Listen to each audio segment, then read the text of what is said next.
노년의 가장 위험한 사람은 누구일까요? 가난한 사람도, 외로운 사람도 아닙니다. 말을 너무 쉽게 꺼내는 사람입니다. 나이 들수록 인간관계가 무너지는 이유, 의외로 단순합니다. 하지 말아야 할 말을 했기 때문입니다.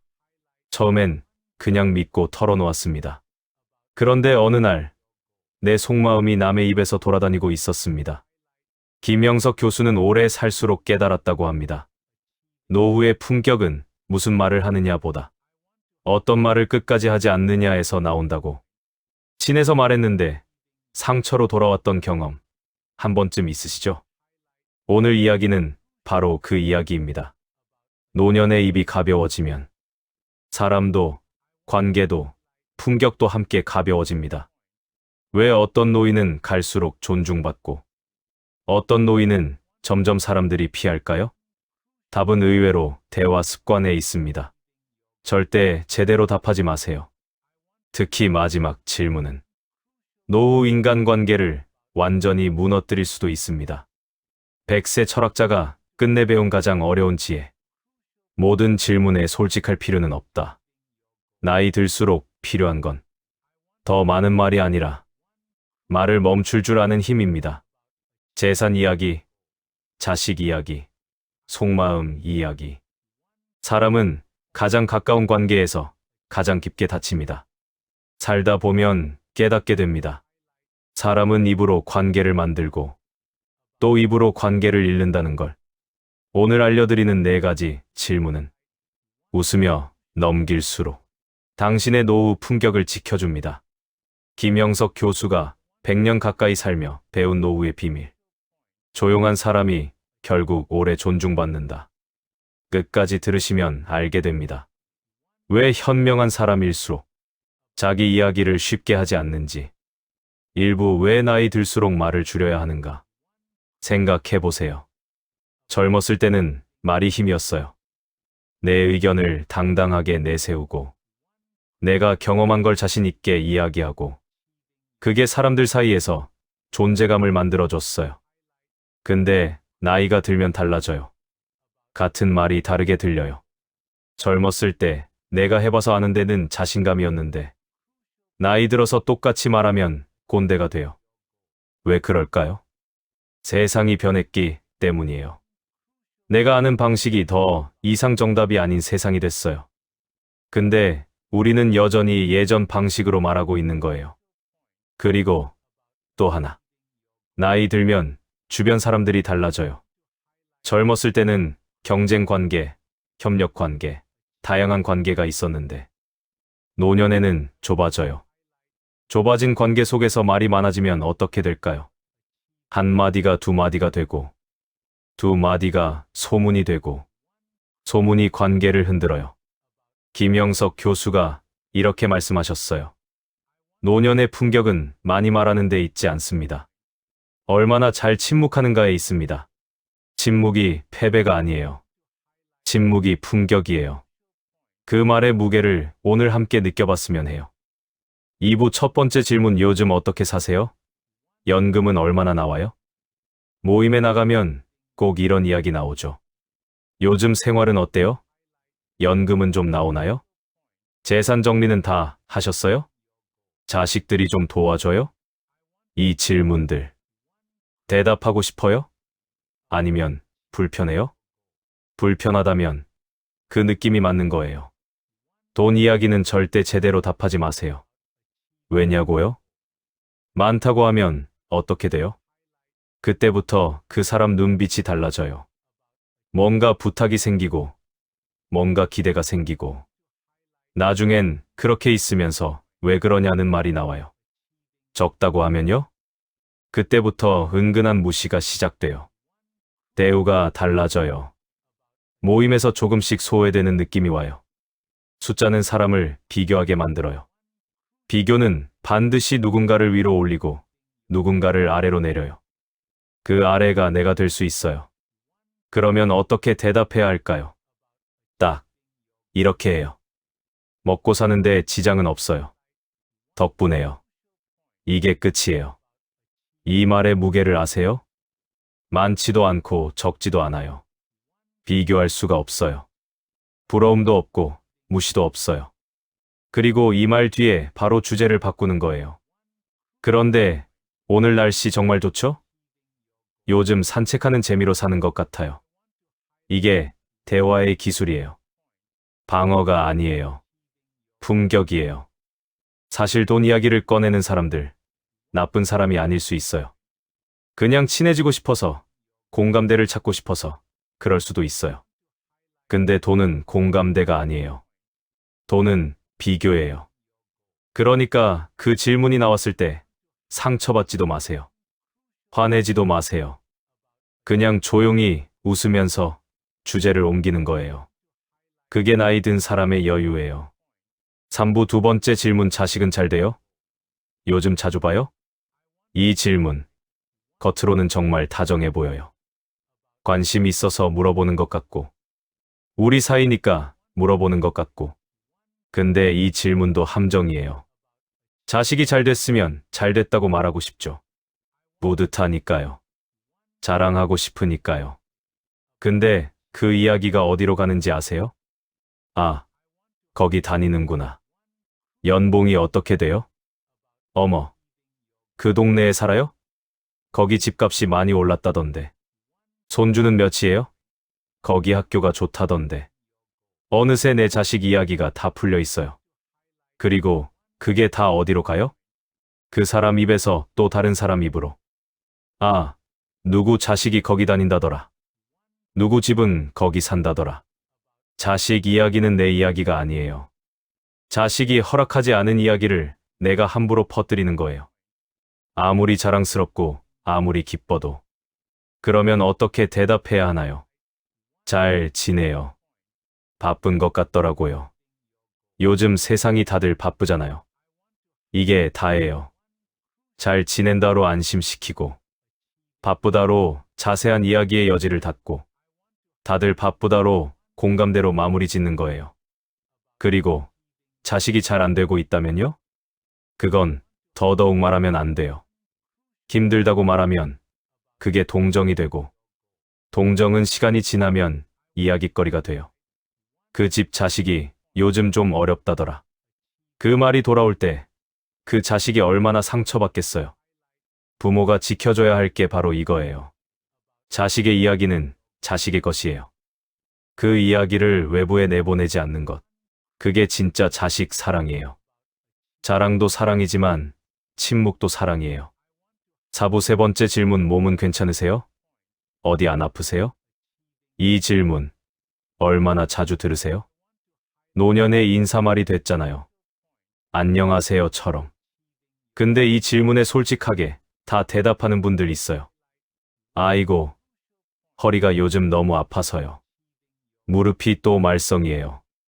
병원을 달고 살아요. 혈압이 높다고 해서 약을 먹기 시작했어요. 이 이야기 왜 하게 될까요? 외롭기 때문이에요. 몸이 아픈데 아무도 물어봐 주지 않으면 서러워요. 누군가 물어봐 줄 때 그 문이 열리는 거예요. 그 마음 충분히 이해해요. 근데 이 이야기가 밖으로 나가면 어떻게 될까요? 아, 그분 요즘 몸이 많이 안 좋다더라. 무릎 수술을 해야 할 수도 있다던데. 혼자 사시는데 괜찮을까? 이게 걱정처럼 들리지만 사실은 정보예요. 그 정보가 쌓이면 어떻게 돼요?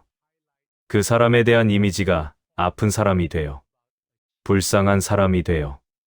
모임에서 조금씩 배려 대상이 되고, 그 배려가 어느 순간 소외로 바뀌어요. 그리고 더 조심해야 할 게 있어요. 재산을 노리는 사람들이요. 혼자 살고, 몸이 아프고, 자식이 자주 못 오고. 이 세 가지 정보가 합쳐지면 어떤 사람들한테는 신호가 돼요. 대상이 각박하다고 할 수 있지만, 이게 현실이에요. 그러면 어떻게 대답해야 하나요? 덕분에 잘 지내요. 이 나이에 이 정도면 감사하죠. 이 말이에요. 이 말에는 불평도 없고 자랑도 없어요. 있는 것에 만족하는 사람의 여유가 담겨 있어요. 그 여유가 품격이에요. 실제로 아파도요. 실제로 힘들어도요. 그 이야기는 가장 믿을 수 있는 한두 사람에게만, 가족에게만, 정말 오랜 친구에게만, 그게 아닌 자리에서는 그냥 웃는 거예요. 이 나이에 이 정도면 감사하죠. 이 웃음이 얼마나 어려운 웃음인지, 그 어려움을 알기에 더 아름다운 웃음이에요. 5부 네 번째 질문, 요즘 뭐하고 지내세요? 이 질문, 무해해 보이죠? 그냥 일상 이야기잖아요. 근데 이 질문이 제일 조심해야 해요.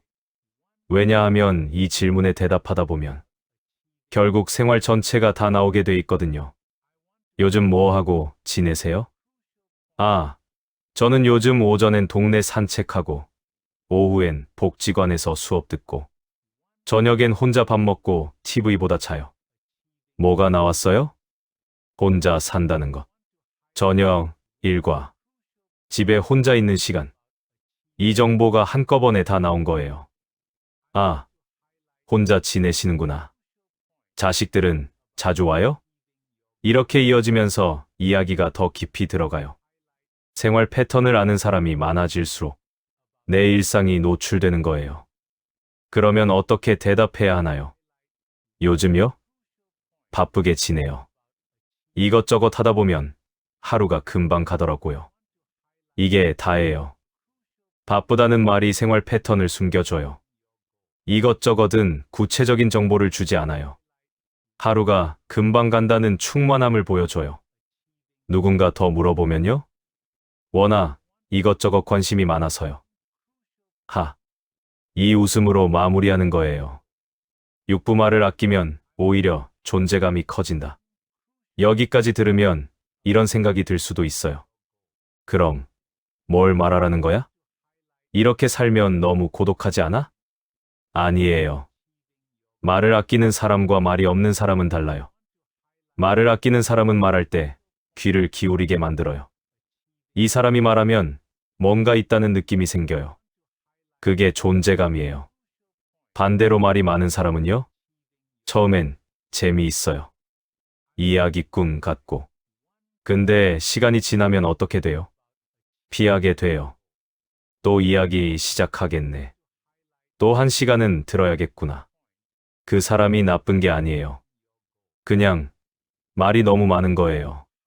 김영석 교수가 이런 말을 하셨어요.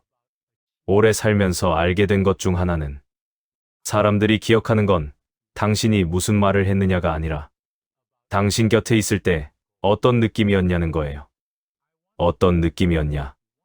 말을 많이 해서 정보를 줬던 사람이 아니라 옆에 있으면 편했던 사람, 옆에 있으면 따뜻했던 사람, 내 말을 들어줬던 사람. 그게 오래 기억되는 거예요. 말을 줄이면 듣게 돼요. 듣기 시작하면 관계가 달라져요. 관계가 달라지면 외롭지 않아요. 말이 적어지는 게 고독이 아니에요. 말이 깊어지는 거예요. 7부 입을 닫아야 마음이 열린다. 노년에 가장 많이 받는 상처가 뭔지 아세요? 배신이에요. 믿었던 사람한테 받는 배신. 근데 그 배신, 어디서 시작되는지 아세요? 대부분 내 말에서 시작돼요. 내가 말하지 않았으면 상처받을 일도 없었어요. 내가 털어놨으니까 그 말이 돌아서 나를 찌른 거예요. 이게 자식 탓도 아니고 세상 탓도 아니에요. 말한 내 탓이에요. 억울하게 들릴 수 있어요. 내가 뭘 잘못했다고? 그 사람이 잘못한 거잖아. 맞아요. 그 사람이 잘못한 거예요. 근데 상처는 내가 받잖아요. 상처를 피하는 가장 좋은 방법은 상처받을 구실을 주지 않는 거예요. 그게 지혜예요. 젊었을 때는 상처받고 일어나는 게 성장이었어요. 나이 들면 달라요. 상처를 피하는 게 지혜예요. 피할 수 있는 상처는 피하는 게 품격이에요. 그러려면 말을 아껴야 해요. 재산 이야기, 자식 이야기, 건강 이야기, 일상 이야기. 이 네 가지. 누가 물어봐도 깊이 들어가지 마세요. 웃으면서 가볍게 주제를 옮기는 거예요. 그게 처음엔 어색해요. 뭔가 말하고 싶은데 꼭 참는 느낌이에요. 근데 그게 쌓이면 어떻게 돼요? 마음이 가벼워져요. 말하고 나서 그 말 하지 말걸 하는 후회가 없어요. 그 사람이 그 말을 어떻게 받아들였을까 하는 불안이 없어요. 입을 닫으면 마음이 열려요. 그게 노년의 진짜 자유예요. 마지막 말하지 않는 것도 사랑입니다. 오늘 이 이야기를 들으면서 혹시 이런 생각이 드셨나요? 그럼 나는 너무 많이 말했구나. 아, 그 말 하지 말았어야 했는데. 그 마음이 드셨다면 충분히 알고 계신 거예요. 이미 이해하고 계신 거예요. 자책하지 마세요. 우리가 말이 많았던 건 살고 싶어서였어요. 존재하고 싶어서였어요. 기억되고 싶어서였어요. 나이 들면 그게 두려워지잖아요. 내 말을 들어주는 사람이 줄어들고, 내가 있다는 걸 아는 사람이 줄어들고, 어느 날 내가 사라져도 아무도 모를 것 같은 그 두려움. 그래서 말하는 거예요. 그래서 이야기하는 거예요. 그 마음 다 이해해요. 근데 김영석 교수가 말년에 이런 말을 하셨어요. 내가 100년을 살면서 가장 후회하는 게 있다면 말로 증명하려 했던 것들이에요. 내가 살아있다는 걸, 내가 가치 있다는 걸, 내가 사랑받을 자격이 있다는 걸. 그걸 말로 증명하려 했어요. 근데 결국 그걸 증명해주는 건 말이 아니더라고요. 말 없이도 옆에 있어주는 것. 그게 더 오래, 더 깊이 남더라고요. 말 없이도 옆에 있어주는 것. 그게 노년의 존재 방식이에요. 그게 노년의 사랑 방식이에요. 자식 곁에서 말 대신 그냥 거기 있어주는 것. 친구 곁에서 충고 대신 그냥 웃어주는 것. 모임에서 이야기 대신 그냥 들어주는 것. 그게 쌓이면 어떻게 돼요? 사람들이 나를 찾아요. 자식이 먼저 전화를 해요. 친구가 보고 싶다고 해요. 말이 많을 때는 피했던 사람들이 말이 줄어드니까 오히려 더 곁에 오는 거예요. 아이러니하죠? 근데 이게 사람 마음이에요. 말을 아끼는 사람 곁에는 머물고 싶어요. 조용한데 따뜻한 사람. 많이 알면서도 모르는 척 해주는 사람. 내 말을 끝까지 들어주는 사람. 그런 사람이 되는 거예요. 어렵지 않아요. 딱 4가지 질문에 깊이 대답하지 않는 것. 재산 이야기, 자식 이야기, 건강 이야기, 일상 이야기. 그리고 대신 웃는 거예요. 덕분에 잘 지내요. 이 나이에 이 정도면 감사하죠. 바쁘게 살고 있어요. 먹고 사는데 지장은 없어요. 이 몇 마디가 나를 지켜줘요. 이 몇 마디가 품격이 돼요. 나이 든다는 게 줄어드는 게 아니에요. 깊어지는 거예요. 단단해지는 거예요. 말이 줄고 마음이 넓어지는 거예요. 그게 노년의 품격이에요. 그게 100년을 살다 간 사람이 남긴 가장 조용한 가르침이에요. 오늘도 잘 살고 계세요. 그것만으로 충분해요. 아무 말 하지 않아도 당신이 거기 있다는 것만으로 누군가는 오늘 하루를 버텼을 거예요. 품격 있는 사람은 모든 걸 말하지 않습니다. 오늘부터 당신의 침묵이 인생을 지켜줄지도 모릅니다. 다음 지혜도 함께하고 싶다면 구독해주세요.